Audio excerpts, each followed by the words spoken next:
I was never one for birthdays. Even when I was younger, I'd pretend to forget, keeping busy with laundry or baking just to avoid the fuss. But my husband, Henry, he made a whole production out of it. Every year, without fail, he'd bring me a small bouquet of lilies, the kind that made the whole kitchen smell like spring, and he'd write me a card, always in his neat, looping handwriting, signed simply, "To my forever girl." That last one, the year before he passed, was still tucked inside my bedside drawer. I'd stopped counting the years since he left, but time, cruel as it is, keeps moving even when the heart refuses to. So when I woke up that morning, my 78th birthday, I didn't expect much. The air outside was still heavy with the kind of rain that sticks to old bones, and the radio played some soft tune from the 60s. I brewed my tea, fed the cat, and looked out at the garden Henry had built with his own 2 hands.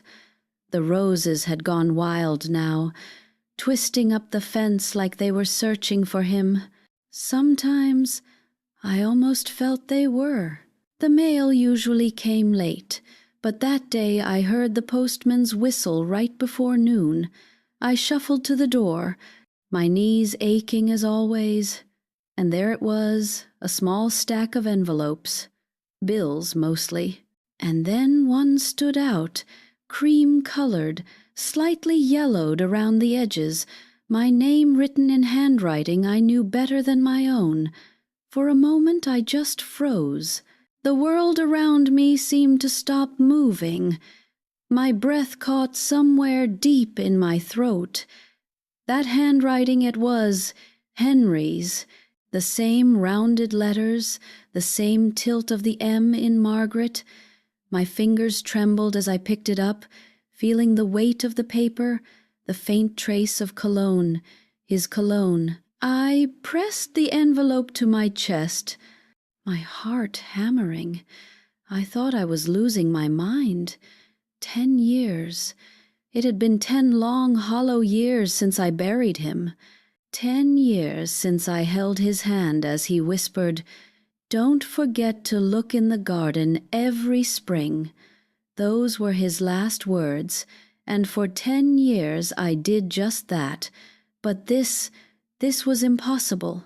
I turned the envelope over, searching for an explanation. The postmark was recent, dated just 3 days ago. The return address was smudged, but it looked like it came from a town 2 hours away.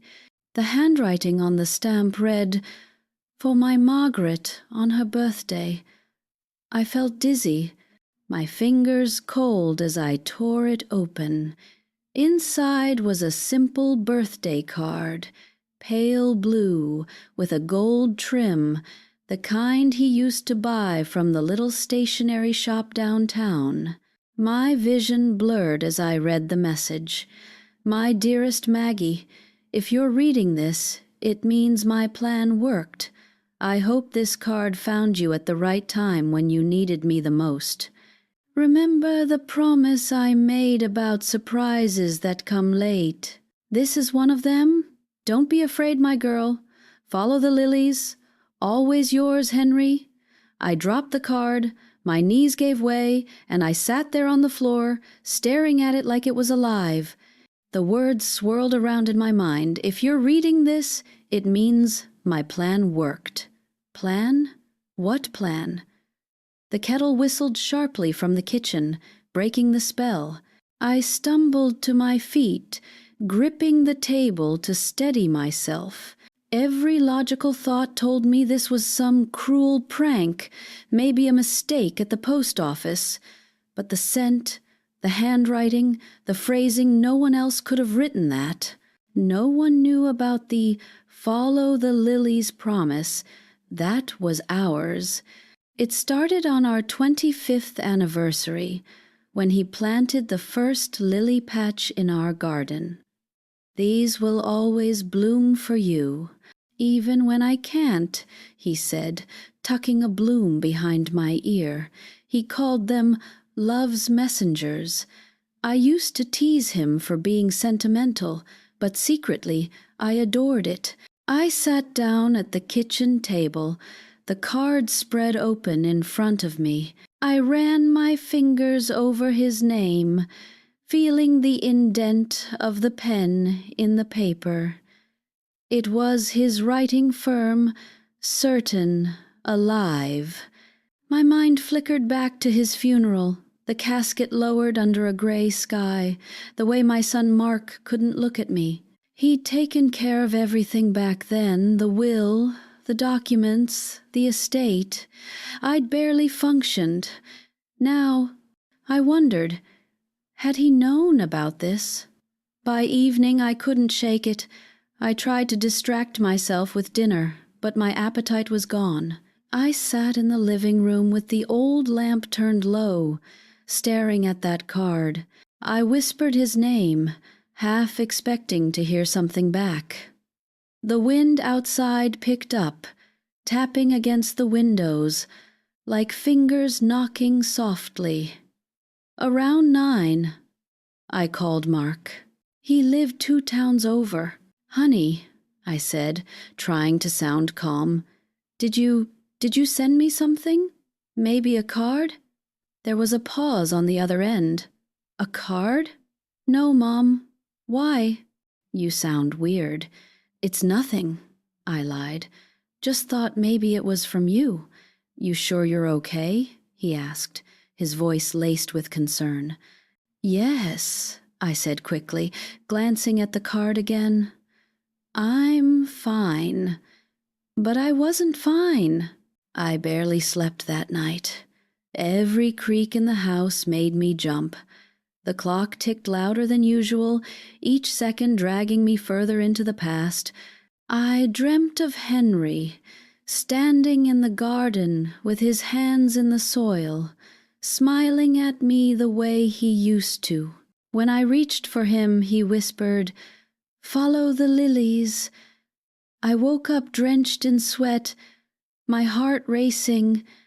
The moonlight spilled across the room, illuminating something on my dresser, the small glass vase where I kept dried lilies from our last anniversary. Only now, one of the flowers seemed fresh. Its white petals were soft, not brittle, glistening faintly as if touched by dew. My breath hitched. That wasn't possible. I leaned closer. The stem was green, alive. I hadn't watered that vase in years. I backed away, clutching my chest. The air felt heavy, thick with something unexplainable. I whispered into the silence, "Henry, what are you trying to tell me?" No answer came. Just the faint sound of the wind through the open window. But somewhere deep inside me, something stirred a mix of fear, longing, and a strange, quiet hope. Because for the first time in 10 years, I didn't feel alone in that house. And I knew one thing for certain. Whatever this was, it had only just begun. Morning came with the kind of gray light that makes everything look like a memory already fading, and I moved through the house the way you tiptoe through a church, careful not to disturb what you don't understand. I went straight to the dresser. The lily in the glass vase still looked impossibly fresh, a white flare on a dark shoreline. I touched its petal with the back of my knuckle, expecting brittleness. It yielded like skin. I drew my hand back, trembling. I hadn't brought a single flower into this house in months. My knees creaked as I crouched, peering at the window latch. It was locked, but the paint around it held a hairline crack I didn't remember. On the sill, a thin crescent of dried mud, like a thumbnail. I told myself not to be dramatic. Old houses shift, old women forget. Yet the card lay open on the table, and Henry's words burned in me like a candle you can't blow out. Follow the lilies. Tea was a lost cause. Coffee only made my hands shake worse. Around 8, I put on my wool coat and wrapped the scarf Henry had given me on our 30th anniversary. Outside, the air smelled like rain and iron. The roses, unkempt as a child's hair, leaned toward the sidewalk, beaded with last night's damp. I closed the gate with its familiar squeal and headed for the bus 2 blocks down, past the bakery that never changed its window display, past the little park where teenagers now sat where we once courted. On the ride, the town slid by in fragments. A blue door, a dog lifting its paw, a man reading a newspaper like it was still 1974. I watched my reflection in the bus window and failed to recognize it. The post office on Grant Street felt smaller than I remembered. Low ceiling, humming lights. The clerk behind the counter, young ponytail, a silver ring in her eyebrow, looked at me with bored kindness. "How can I help you?" "I received a letter," I said. I set the envelope on the counter like it might bruise. "Postmarked from West Hollow. This week." She slid it under the glass. "Do you have concerns about the sender?" "I have concerns about timing," I said. She thumbed the edge of the postmark. "West Hollow Hub 3 days ago. Sorting machine code looks clean. It came through a P.O. box transfer." She tapped the code again, then checked her screen. "Box 217. That's all I can tell you without a warrant." "A P.O.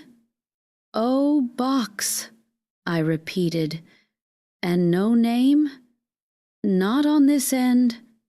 She softened. "Sometimes people rent boxes for privacy." I nodded like that satisfied me. It didn't. "Is there a florist in West Hollow?" I asked. The question leapt out before I could consider it. The clerk blinked, then shrugged. "There's Green and Gray on Birch Street. They've been there forever. The bus to West Hollow took an hour and a half, and I spent all of it pressing the envelope flat against my knee, smoothing the paper until it felt hot under my palm. West Hollow was one of those places that thinks it's a secret. Low hills, the little main street with the bakery, the locksmith, the lamplight that stayed soft even in daylight. I stepped off into air that smelled faintly of cut grass. The sky was the color of dishwater. Green and gray looked like a memory Henry might have built from scratch. Flaking green paint, old brass bell on the door, buckets of flowers leaning into each other like old ladies whispering. When I went in, the bell tolled, and a woman with steel-gray hair popped up from behind a crate of peonies. "Welcome in," she said. "You look like you're chasing a particular bloom." "Lilies," I said, and my voice shook just enough to betray me. "White lilies." Her eyes moved over me, quick and assessing, then settled. "We do a fair trade in lilies. Wedding season never really ends. Are you looking to order?" "I'm looking to follow them." That made her smile gentle, not mocking. "Well, some folks follow birds or stars. Lilies will do." She wiped her hands on her apron. "I'm Ruth." "Margaret. Lovely to meet you, Margaret. Come see what we've got." She led me past daffodils bursting like little suns, past roses too perfect to be believed, to a low bin of lilies, each blossom hushed and luminous. I leaned in. The scent was the same as in my kitchen, clean and a little sweet, like new sheets. "I got a card," I said to the flowers more than to Ruth. "From my husband," Ruth made a small sound. "Well, that's a good husband. He's been dead 10 years, I said.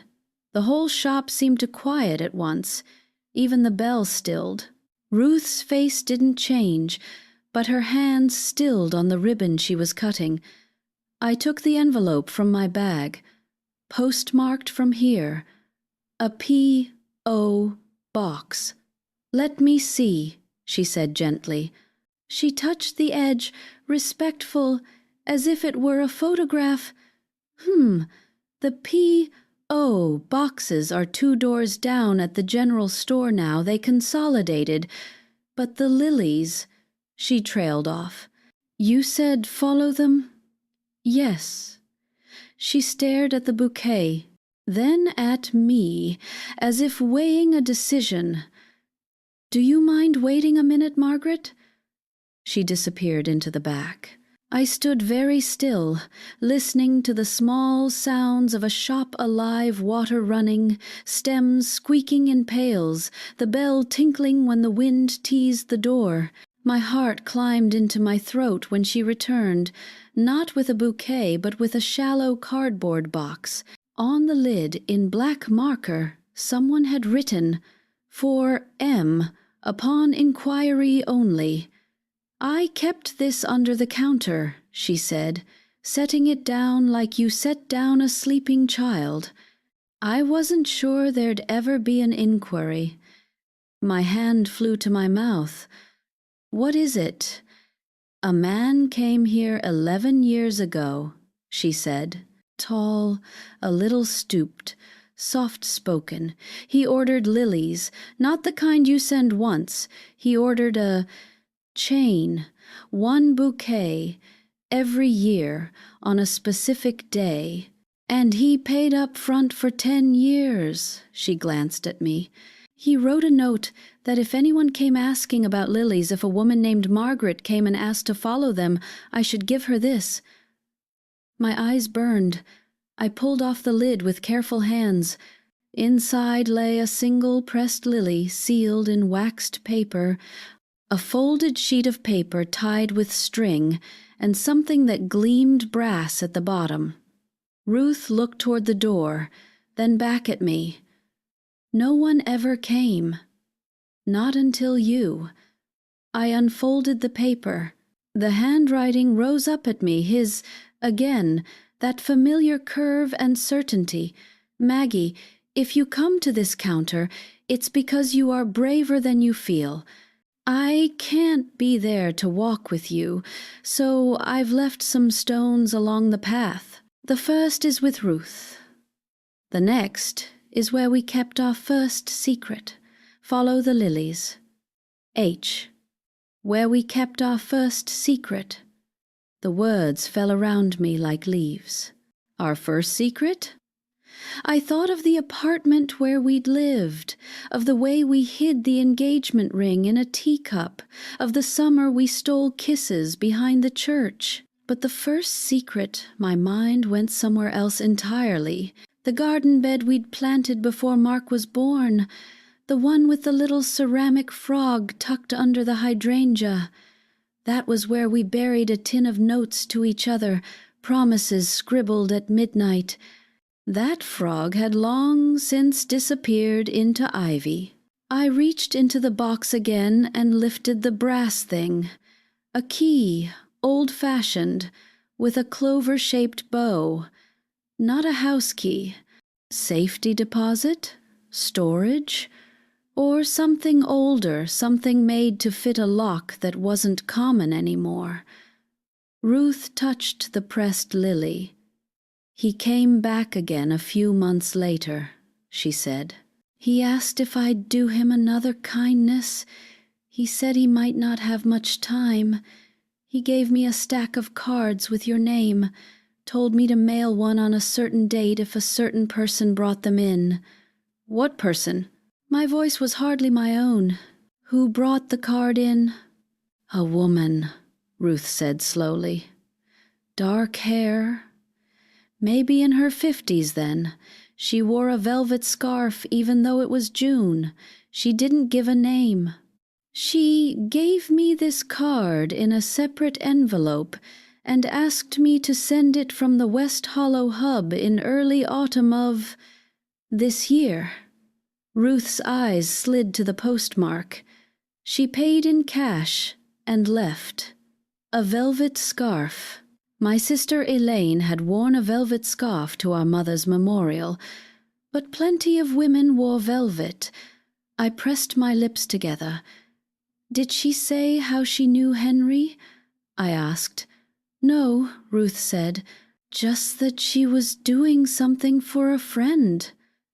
I closed the box and held it against my chest. The shop seemed to tilt and right itself around me. Thank you, I whispered, for keeping his stones. Do you need a ride home? She asked. I can call my nephew. I'll manage, I said. I have to stop by the general store first. Ruth's hand covered mine, warm and real. He loved you, she said in that plain way. Only strangers can sometimes manage. I can see it in the fuss he made. Outside, the air tasted like rain about to decide itself. The general store did indeed handle P.O. boxes now, and the man behind the counter looked like he'd been carved from the floorboards, solid, worn smooth by the same questions.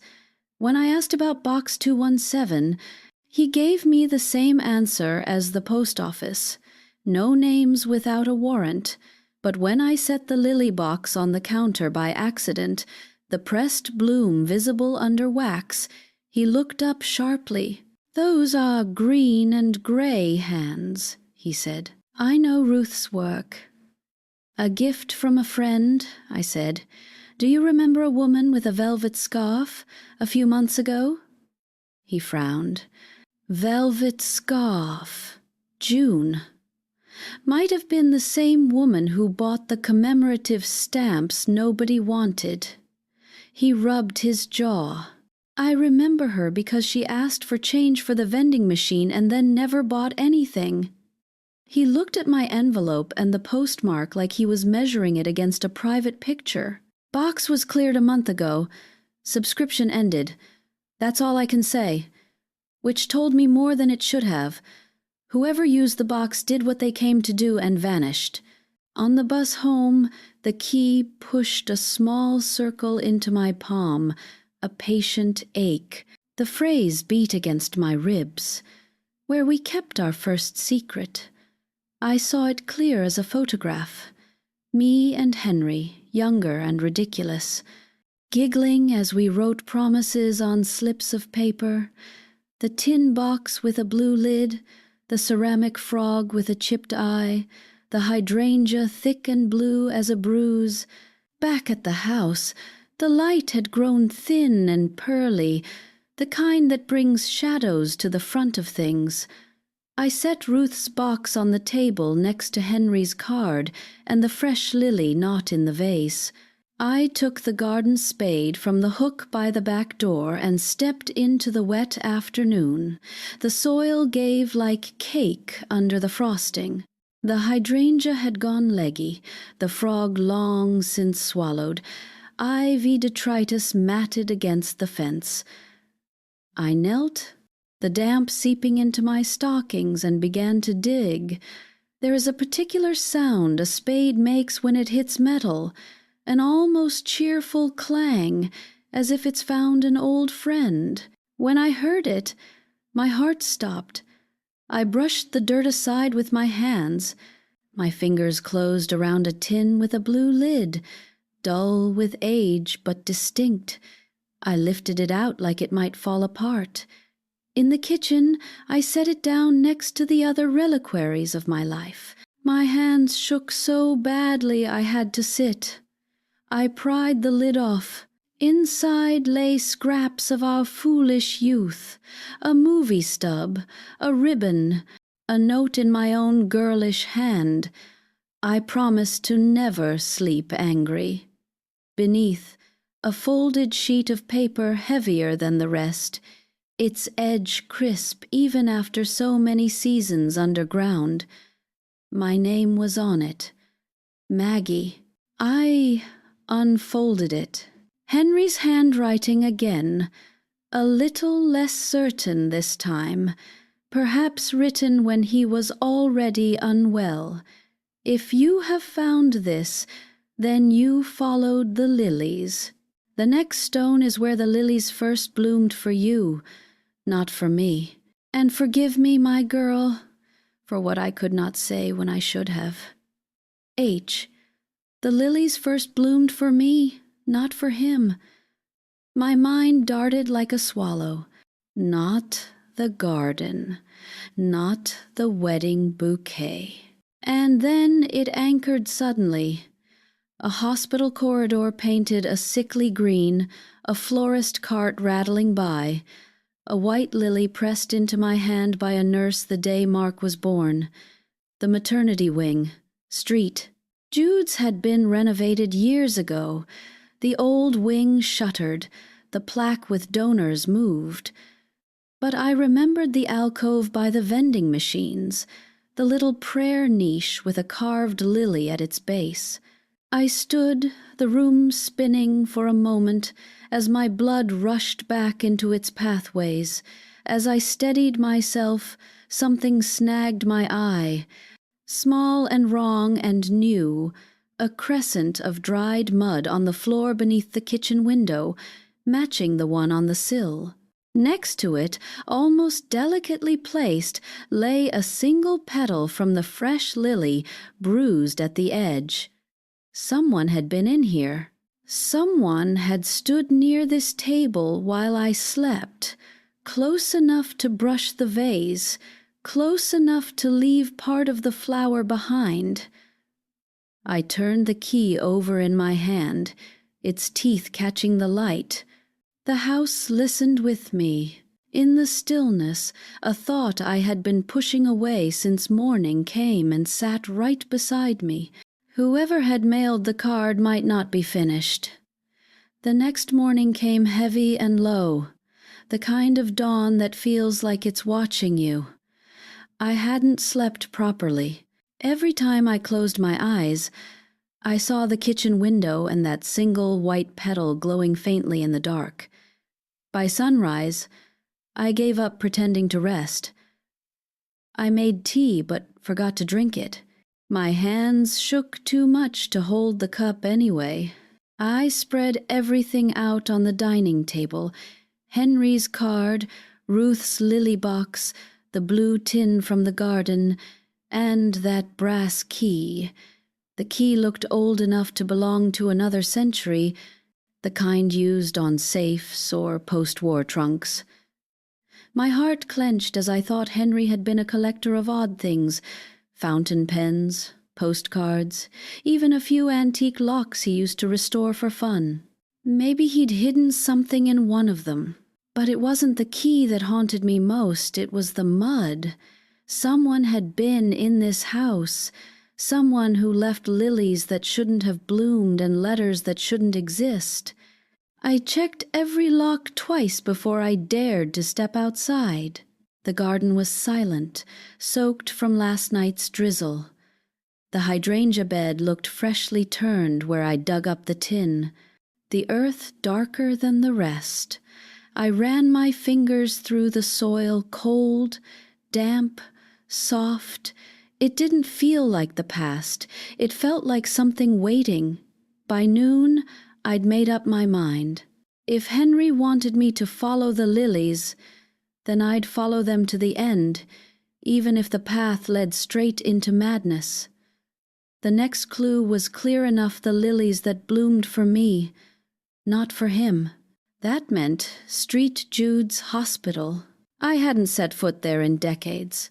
Mark was born there, screaming and red-faced, while Henry wept and laughed at the same time. The old maternity wing had been shut down, but the new one still stood beside it. I caught a taxi, clutching the tin and key in my lap like talismans. When we reached the hospital, I was struck by how much had changed and how much hadn't. The facade was glass now, sterile and new, but the bones of the building were the same. I asked the receptionist about the old wing, pretending to be nostalgic. "Oh, that's sealed off," she said kindly. "They use it for storage now. No public access." That word, storage, sent a flicker through me. Still, I wasn't leaving without trying. I slipped down the corridor while she answered a phone call, following signs for South Wing, restricted access. The hallway narrowed, the lights flickering like tired eyes. My cane tapped against the linoleum as I walked. Every few steps, I half expected to hear his laugh behind me the way Henry used to joke about hospital food or whisper, "Soon as we're out of here, Maggie, we're never coming back." At the end of the corridor stood a heavy door with a broken keycard reader and a tiny brass lock beneath it, round, old-fashioned. My pulse quickened. I pulled out Henry's key. It fit. The lock clicked softly, almost politely. Inside, the air smelled like dust and disinfectant. Rows of metal shelves lined the room, stacked with boxes labeled in faded marker. Records 1,989, equipment returns, floral donations. The last one made my throat tighten. I found the shelf, ran my hand along the labels, and there, half hidden behind a crate of glass vases, was a small wooden box wrapped in plastic, tied with twine. My name was written across the top. My knees went weak. I sat right there on the cold floor and tore it open. Inside was another lily, pressed between parchment, and a sealed envelope addressed in Henry's handwriting. The paper had yellowed at the edges, but his words were as steady as ever. "My Maggie, if you've found this, then you've come far. I wish I could see your face right now. You always were too curious for your own good. By now you'll have guessed that I planned this. Before I went, I arranged for you to receive something each year, but time has a way of changing plans. I never got to finish. There was interference. If you want the truth, go to the place where I hid my heart when I thought I'd lost you. There's a key for it in your wedding album. Don't be afraid. Always yours, H." I held the letter against my chest, breathing through the tremors that overtook me. Where he hid his heart when he thought he'd lost me. The phrase felt like a riddle only love could understand. When he thought he'd lost me, that had to be the summer of 1978. We'd fought so badly I'd left him for 3 days, stayed at my sister Elaine's place. He'd thought I wasn't coming back. When I did, he surprised me with a small wooden music box shaped like a heart, placed beside our wedding photo. I'd forgotten all about it. It used to sit on the mantel. The taxi ride home was a blur. I barely noticed the world outside, my mind spinning through memories like old film reels. When I reached the house, the sky had gone the color of pewter. The wind had picked up again, whispering through the trees in that familiar way that always made me think Henry was near. Inside, the living room felt colder than usual. I went straight to the cabinet where I kept our photo albums. The wedding album was thick, wrapped in faded cream leather. I carried it to the table and flipped it open. The first page showed us young and foolishly happy, Henry's hand on my waist, me laughing into his shoulder. Tucked behind that photograph was something stiff. My breath caught as I pulled it out, a small brass key, flat-headed, newer than the one from the hospital. Underneath it was a note, folded small, written in the same slanting script. The heart opens only when the song is played. The music box. I searched the shelves until I found it a wooden heart, its varnish cracked from age. When I turned the little metal crank, a faint tune tinkled out our song, Moon River. My tears fell before I could stop them, and then, at the bottom of the melody, came a soft click. A hidden latch popped open. Inside was a compartment lined with velvet, and nestled inside a folded sheet of paper and a tiny silver locket. My shaking fingers unfolded the letter first. My love, if you are reading this, I'm afraid I couldn't protect you from everything. You'll find the locket belongs to someone you once trusted. Inside it is the truth about what was taken from us, and by whom. Do not blame yourself for what you're about to learn. I stayed silent because I thought silence was mercy. The one who sent you this card is closer than you think. Forgive me, Maggie. I loved you more than my own soul. Henry. The locket felt heavy in my hand, heavier than silver should be. My heart pounded as I pried it open. Inside was a tiny photograph, grainy, almost faded. It was of Henry and a young woman I recognized instantly, Elaine, my sister. Her arm around him, their faces close, smiling in a way that made my stomach twist. And behind them, on the back of the photograph, were words scrawled in Henry's handwriting. Forgive her, if you ever find out. The world tilted. I clutched the table to keep from falling. Elaine, the same sister who had stood beside me at his funeral, who held me when I cried, who'd told me to move on again and again. Was she the one with the velvet scarf? Was she the one who'd mailed the card? And worse, was she the one who'd been inside my house? I stared at the locket until the image blurred through tears. The clock ticked steadily, the house breathing around me like something alive. Then a faint creak came from the hallway, the sound of a floorboard shifting under weight. I turned. Elaine, I called, barely above a whisper. No answer. Only the sound of the wind brushing through the curtains and the faint scent of lilies drifting from the kitchen again. The house was so quiet that even the clock seemed to hesitate. My voice trembled when I called her name again. Elaine. It came out thinner this time, almost a prayer. No reply. But I knew that scent soft, sweet, unmistakable. Lilies. It hung in the air like the ghost of a perfume. My hands shook as I reached for the cane, more for courage than balance. The hallway stretched ahead of me, the shadows broken only by the faint spill of light from the kitchen. Every instinct screamed that I should call someone, Mark, the police. Anyone but something stronger kept me moving. Maybe it was the same stubbornness that Henry used to tease me for, the kind that made me open every door even when I was afraid of what lay behind. The kitchen light flickered once, twice, then steadied, and there, standing by the window, was Elaine. She looked older than I remembered, thinner, her once dark hair streaked gray. She turned slowly when she heard my steps, her eyes shining with something I couldn't name, guilt, fear, or maybe both.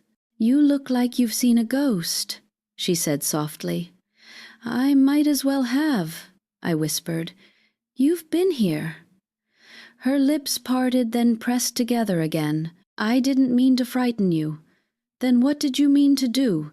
My voice rose despite the tremor. Sneak into my home? Leave flowers? Send letters from a dead man? Elaine flinched, as if the words themselves struck her.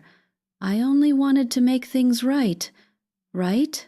I almost laughed, but it came out as a sob. You have no right. That card, those lilies, Henry's handwriting. I took a step closer, the cane tapping the floor like punctuation. It was you, wasn't it? You sent it. She nodded slowly. Yes.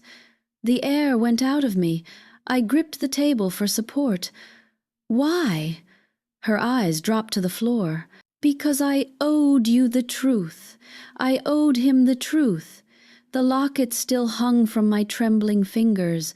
I held it out. This truth? When she saw it, her shoulders folded, as if the weight she'd been carrying all these years had finally crushed her. He told you, she whispered. He promised he wouldn't. He didn't tell me everything, I said through clenched teeth. He left riddles, keys, secrets buried under lilies and dust. You want to make things right? Then speak plainly for once in your life. For a moment she couldn't. Her mouth opened, closed, opened again. Then finally, in a voice barely louder than the ticking clock, she said, It wasn't what you think. I said nothing. She moved to the table, careful not to meet my eyes. After you left that summer when you and Henry fought, he came to see me. He was broken, Maggie. I'd never seen him like that. He thought he'd lost you forever. My chest tightened. So you comforted him. It wasn't like that, she cried, the sound cracking through the silence. It was one night. He was drunk, inconsolable. I should have stopped him. I should have pushed him out the door. But I didn't. The room spun. The walls felt too close, the air too thick. You're telling me, my voice faltered, you slept with my husband. Tears welled in her eyes. Once, and we regretted it every day after. He begged me never to tell you. He said it would destroy you. He wrote you letters he never sent. He tried to make it right, in his way. I wanted to scream, to throw something, but my body betrayed me, frozen hollow. The betrayal ran so deep it numbed me. And the card? The lilies? Why bring it all back now? Why not leave the dead in peace? Because someone else found out, she whispered. Years later. A woman named Claire, she said she was Henry's daughter. She had photographs, documents, even his handwriting. She threatened to tell you everything unless he paid her. My stomach dropped. His daughter? That's what she claimed. But she wasn't.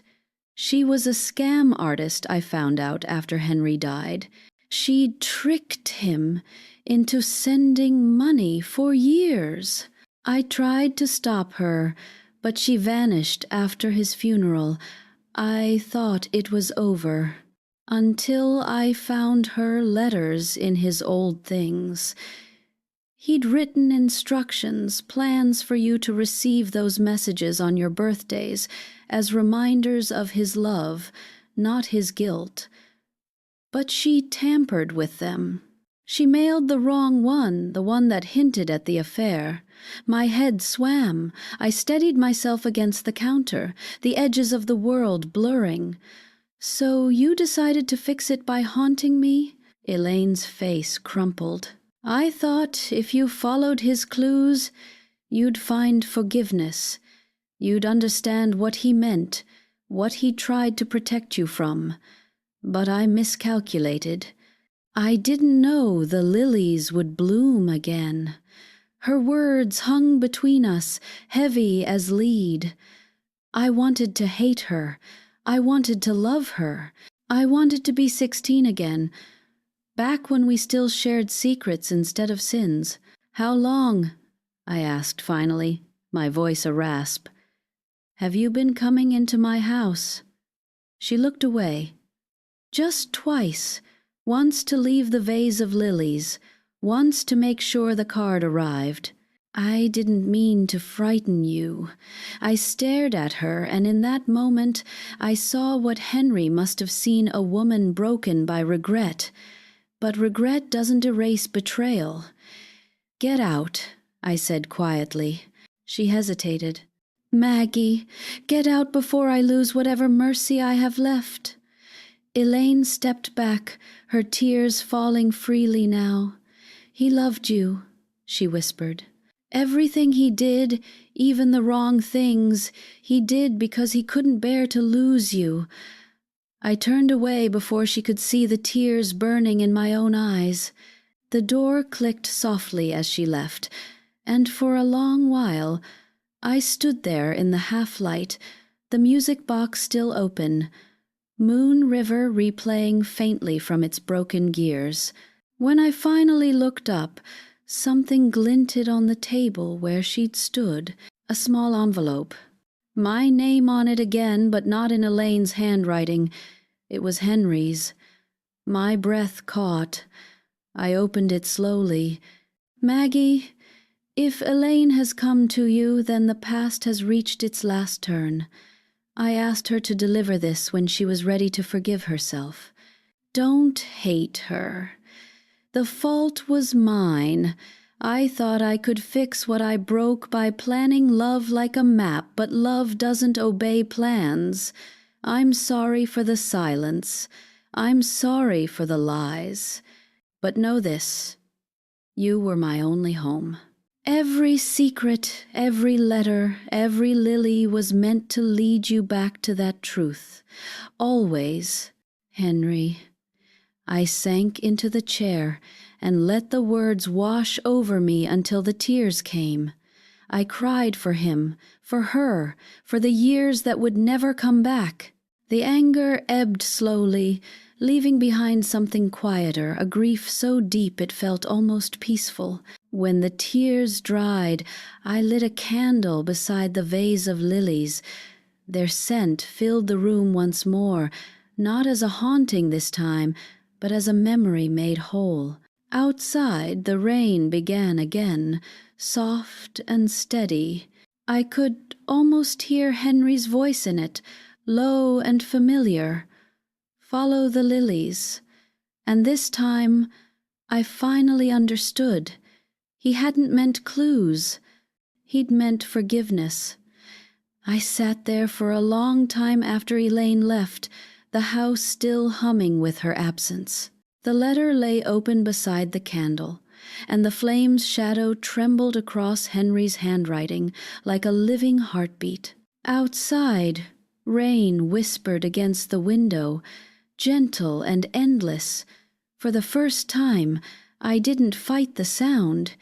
It felt like he was there, breathing somewhere just out of sight. But questions still clung to me like cobwebs. Who was Claire, the woman who claimed to be Henry's daughter? Why had she resurfaced now, after all this time? And if she'd truly blackmailed him, what else had she taken? When morning came, I decided I couldn't rest until I knew. Henry had left stones for me to follow, and even if my heart was breaking, I needed to see the path through.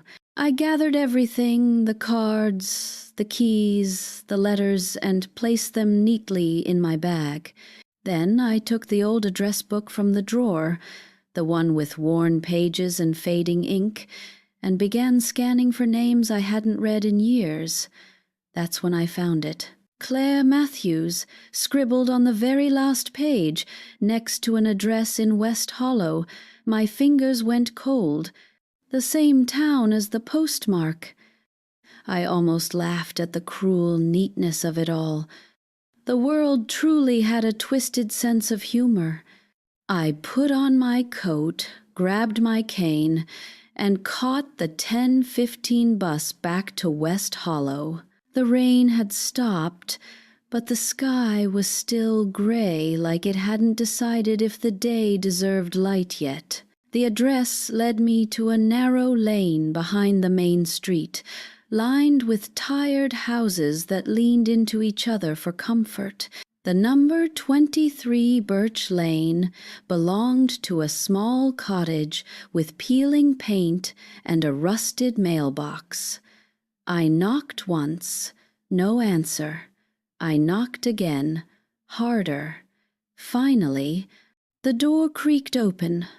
A woman stood there, perhaps in her early 60s, with pale hair pulled back tight and eyes that darted too quickly, like a bird always ready to flee. "Yes?" she said, guarded. "Claire Matthews?" I asked. She frowned. "Who's asking?" I hesitated only for a second. Margaret Hayes." The name seemed to hit her like a splash of cold water. Her eyes widened, then narrowed again. "You shouldn't be here." "I think I should," I said quietly. "You knew my husband, Henry Hayes." For a heartbeat, the world held still. Then her expression shifted defensiveness, melting into something like shame. "I don't know what you think you know," she said, her voice unsteady. "I know you sent letters," I said. "You claimed to be his daughter. You took money from him." She looked away, one hand gripping the doorframe. "That was a long time ago." "Not long enough," I said. "Why? What did he ever do to you?" She hesitated, then sighed a tired sound, like air leaking from an old tire. "He didn't do anything. I didn't even know him. My mother worked at the same plant as him years ago. She told me stories about him, how kind he was, how he used to help people without expecting anything. When she died, I found some of his letters to her, simple thank you notes. I was desperate. I'd lost my job, my home. I thought if I pretended to be his daughter, he'd help. And he did. God help me, he did." Her voice cracked on the last word. "He sent money every month," he wrote back. Not angry, just sad. "He told me family should take care of each other, even when blood doesn't bind them. I think he knew I wasn't his." My chest tightened. "Then why keep lying?" "Because by then, I'd started writing to him for real," she said, her voice trembling. "He told me about you, about how much he loved you. He said he couldn't tell you about me. It would break your heart. He sent me the lilies every spring. Said they reminded him of second chances." She gave a small, hollow laugh. I thought I was helping him keep the illusion alive. I felt dizzy, like the room had tilted sideways. "The lilies. You were the one who mailed them after he died." "Yes," she whispered. "He asked me to. He said he'd left instructions for Ruth at the flower shop, but he wanted someone to make sure the letters reached you on the right birthdays. He even gave me money to cover postage for 10 years. After that, he said you'd either have forgiven him or forgotten him." I swallowed hard. "And the card this year?" Her face paled. "That wasn't me." I frowned. "What do you mean?" "I stopped sending them 5 years ago," she said. "The account ran out, and Ruth told me the box was cleared. I thought it was over. I didn't even know another letter existed." Her words struck me like ice water. If she hadn't sent the latest card, who had? "Someone's been in my house," I said quietly. "They left a lily that shouldn't exist. They mailed a card from your town. If it wasn't you." Claire shook her head. "I swear it wasn't. I moved back here last year. I don't even go near that post office anymore." The floor seemed to tilt beneath me. The edges of the story no longer fit. For a moment, we stood there in silence, two women bound by a dead man's secrets. "I'm sorry," she said finally, her voice trembling. "For everything. He was good to me, better than I deserved. I just wanted to be part of something kind before my life ended." I looked at her for a long moment. She looked fragile, haunted, but human. I nodded slowly. "You were part of his kindness. Maybe that's enough." When I turned to leave, she called after me, "Mrs. Hayes?" I looked back. "He told me once," she said, "that if you ever found the truth, you'd need to go where he went to pray. He said the answer to the lilies is buried with him." I froze. "His grave?" She nodded. "The night before he died, he told me he'd left something there. Something only you'd understand." The graveyard sat on the edge of town, where the trees leaned low and the stones looked like teeth in the earth. I walked slowly between them, my cane sinking into the soft ground. The rain had left everything glistening, silver-edged and sad. Henry's headstone stood beneath an old oak, simple and clean, beloved husband and father. I knelt beside it, tracing his name with my fingers. The soil at the base looked freshly disturbed, not by weather, but by hands. With shaking fingers, I brushed the dirt aside. Just beneath the surface was a small metal box, rusted but intact. I pried it open, my breath catching in my throat. Inside was one last letter.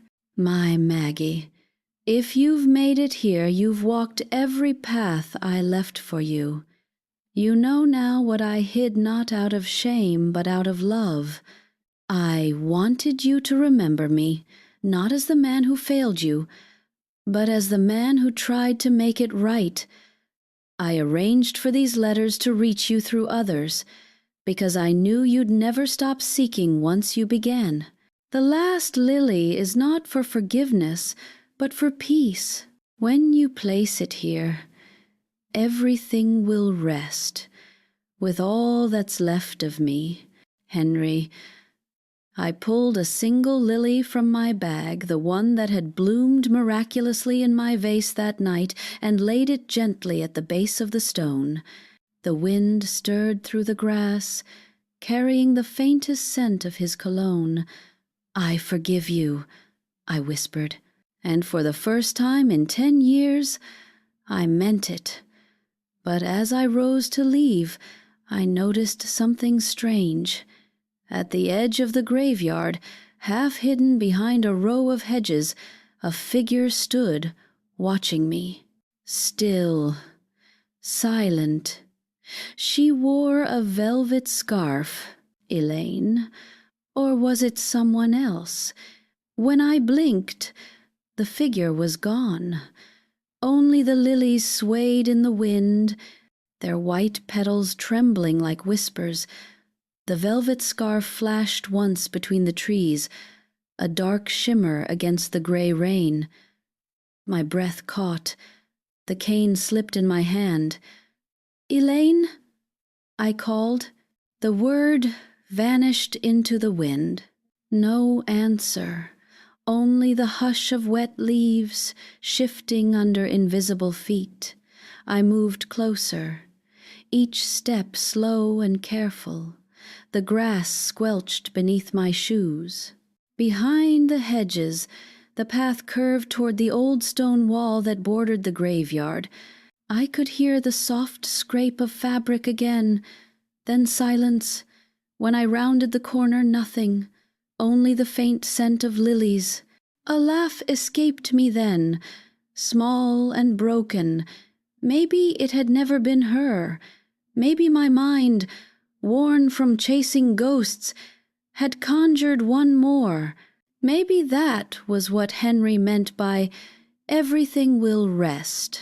When I forgave him, the past no longer needed to stand there watching. Still, I stood by that wall a moment longer, letting the rain wash my face. "If you're still here," I whispered into the damp air, "go now, both of you. I've had enough hauntings for one life." Something loosened in my chest, something that had been knotted for a decade. By the time I reached home, the clouds had split open, and the late sun pushed through in faint streaks of gold. The house smelled of rain and dust and memory.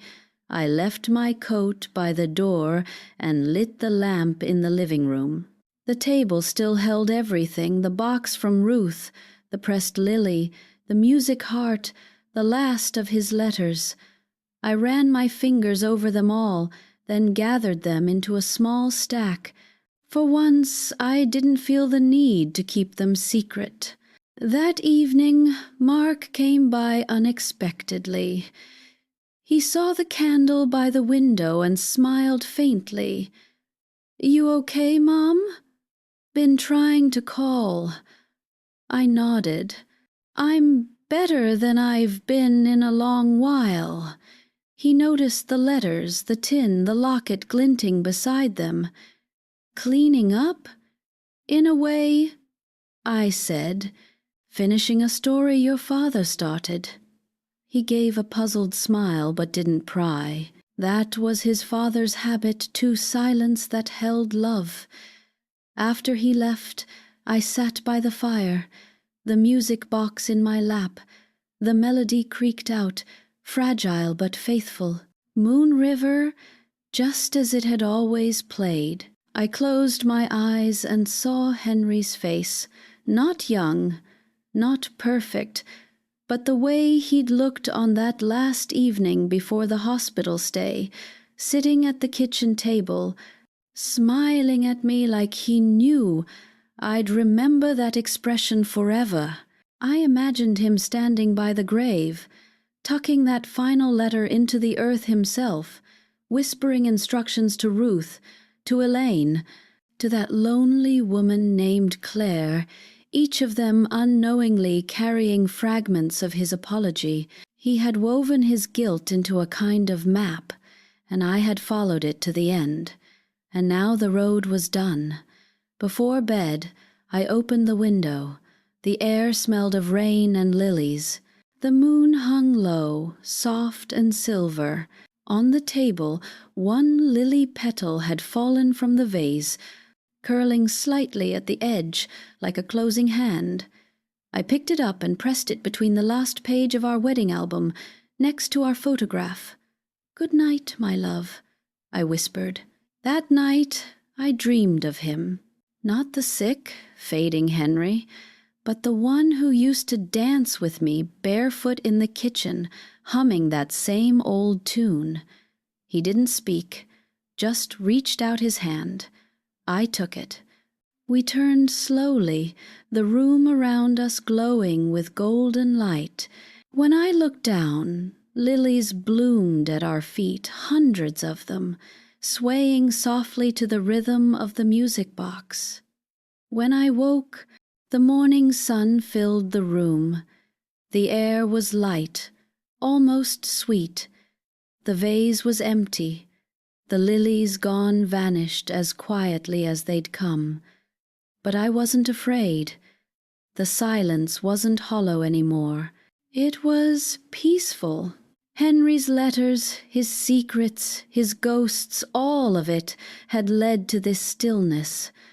I placed the music box on the windowsill and wound it one last time. The melody drifted out into the world, bright and small, and as the song faded, I whispered into the morning, "Follow the lilies," because now, finally, I knew where they led. They led home,